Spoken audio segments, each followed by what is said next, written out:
এই যে আমি আমার মা বাবার সব থেকে বড় লস্ট প্রজেক্ট। আমি আজকে পর্যন্ত আমার বাবার ভাই বোনেদের ছেলে মেয়েদের মতো ভালো ভালো গ্রেডস নিয়ে আসতে পারি নাই।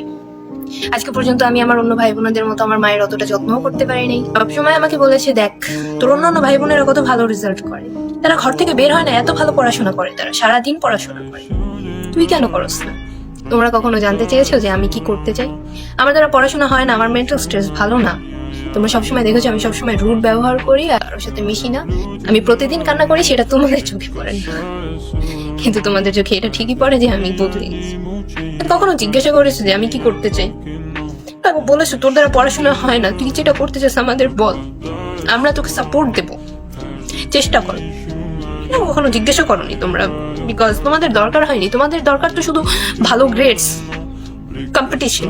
আমি জানি না আমি কতটুকু পারছি আমার মা বাবার এটা ফিল করানোর জন্য যে আমি চেষ্টা করি তাদের ভালো রাখার জন্য, তাদের ভালো দেখার জন্য, কিন্তু আফসোস যে আমার মা বাবা কখনো দেখেন।